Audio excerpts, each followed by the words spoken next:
Hey AP students, it's the fall of 2019 and I'm just giving you this first video because you're going to be taking AP class in a regular government class, and which means my focus largely is going to be on both classes together and not you individually.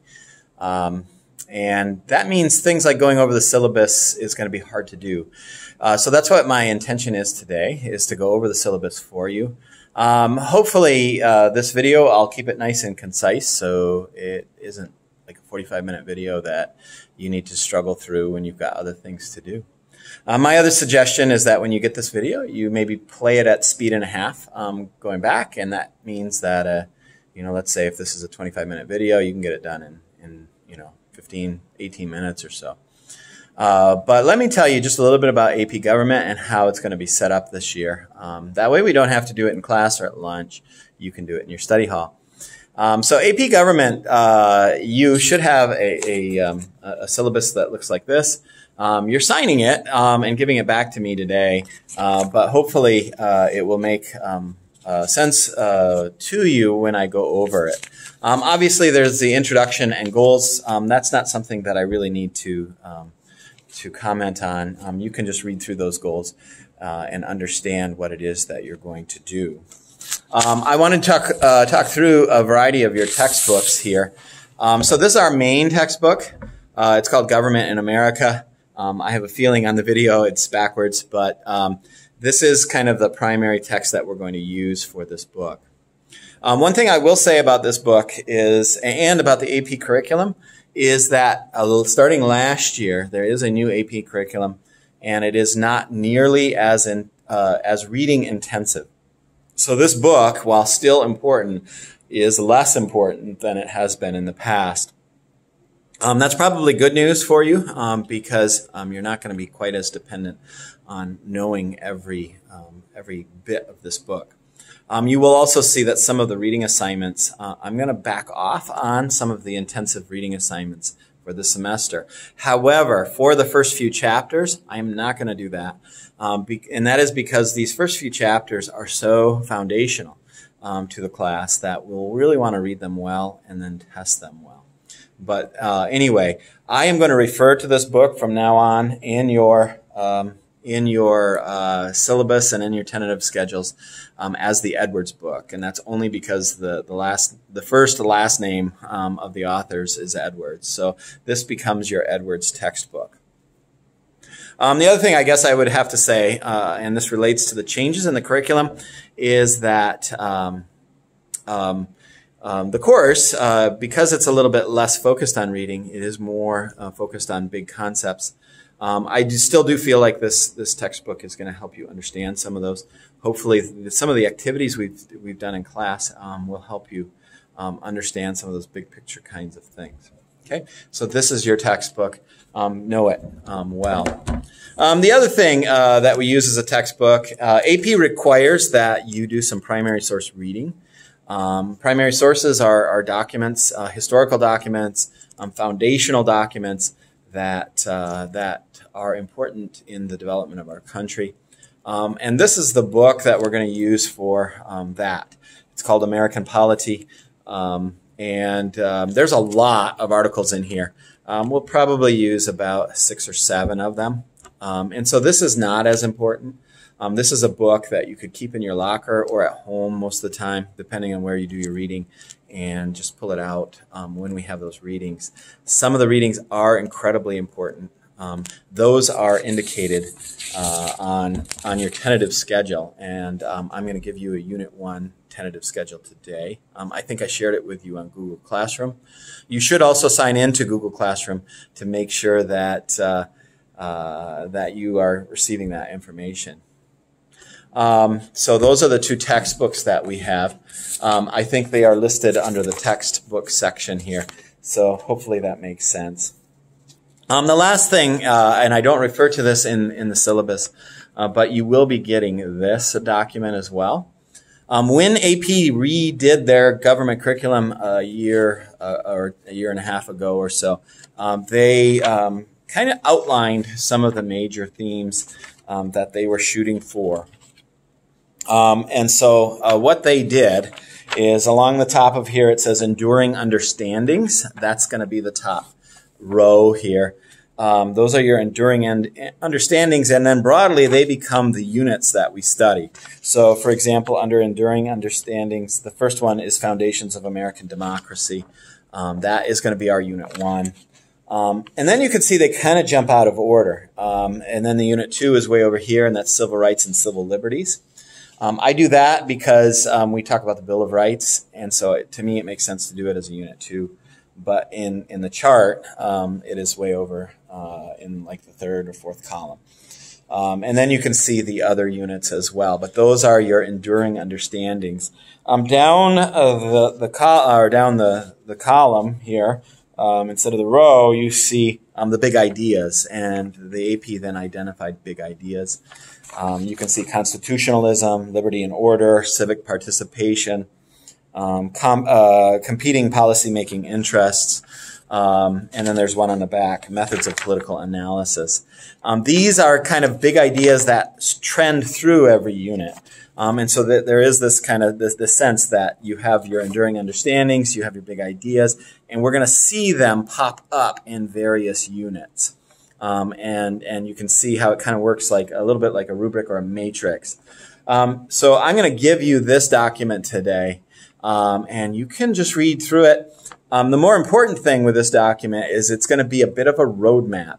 And especially as the class ends and you're studying for the exam, you're going to come back and you're going to read some of the descriptors for the big idea and the unit enduring understandings. And you're going to read those descriptions, and those are the things you're going to have to be able to show in the exam.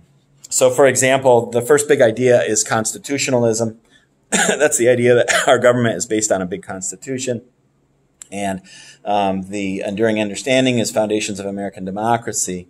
And then the first concept there that you're really going to be tested on is that the Constitution emerged from the debate about the weaknesses in the Articles of Confederation as a blueprint for limited government.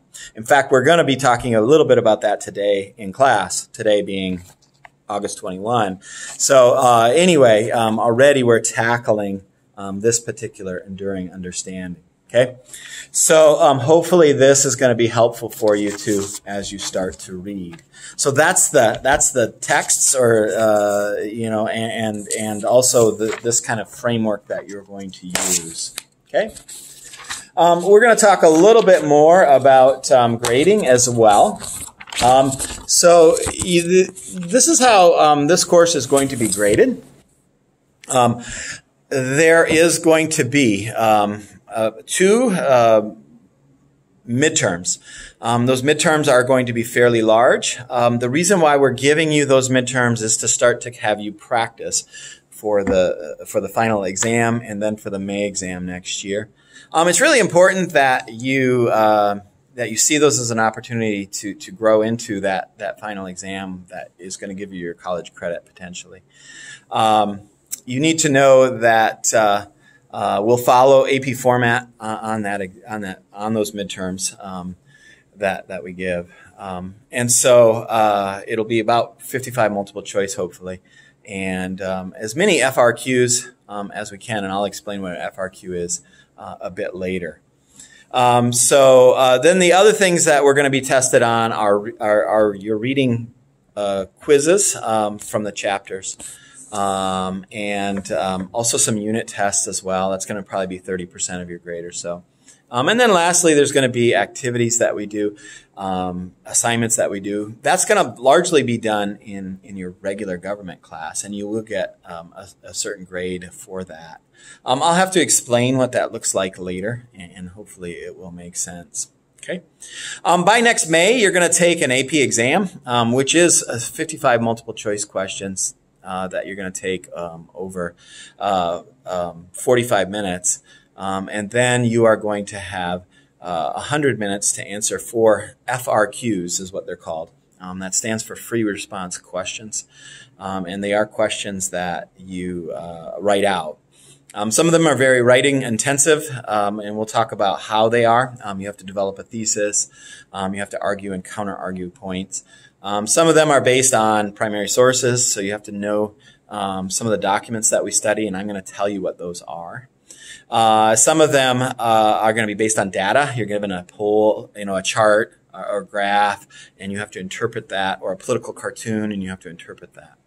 So those free response questions, or FRQs, are going to be a big part of that exam, and they're going to be something that that we work on in class, and maybe in some of our focus periods. And there's going to be some times where I talk them through with you in video format. Okay. The other thing that you should know is that at some point I may incorporate some reading quizzes that are open note, and my intention to do that, in doing that, is, and I'm going to call them pop reading quizzes, although in this format they're not going to be maybe as pop or as unannounced as they normally are, just because we're going to be immersed in a regular government class. But at times I'm going to say to you, I want you to take this reading quiz. You can have your reading notes out. And that is basically my reward to you for keeping up on your reading. What tends to happen in AP government class is kids get busy. They stop doing the readings because they're quite intense and a little bit hard. And they kind of say, I'll just do it at the end of the unit. I'm going to cram at the end of the unit. And that doesn't work so well. And so when I give you daily assignments to kind of keep up with, or check up on you, at times I'll just say, you know what, you should be taking notes on those readings. And if you are, you can just get them out and answer some simple questions for me. You're going to get a very good grade for doing this, and it's going to help your overall grade, and it keeps you on top of your material. So I would totally expect that when you get a reading that you would take notes on it and keep those somewhere. It can be typewritten on your Chromebook, or it can be handwritten, but nonetheless, you will be given opportunities for an open note reading quiz or a pop quiz, and it's important that you be ready for that.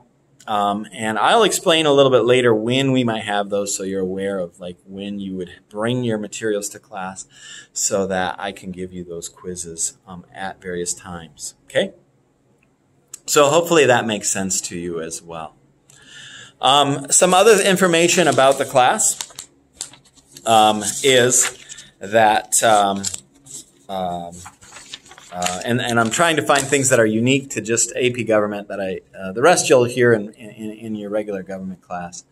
But it is important that you, one, do well in this class so that you can get, let's say, an A-, B+, B, which is going to be on a 5-point scale, which will help your GPA overall. So it is important that you do well in this class.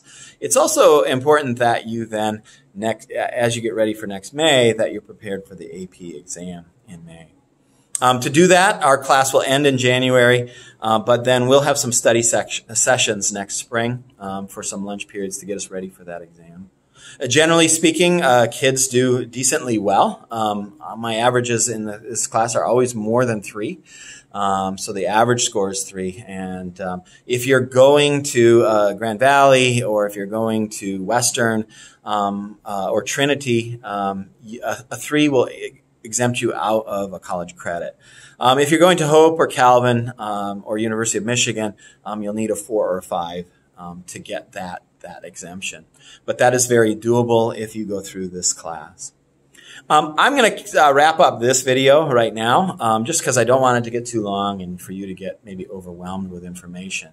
But hopefully that's the intro to this class that you need. Look forward to talking to you guys more today as we talk about social contract theorists and some of the foundations of our government. At some time, I'll also help you tie in, like, how is this going to help me in AP? And there are some really big tie-ins. So hope you have a great day.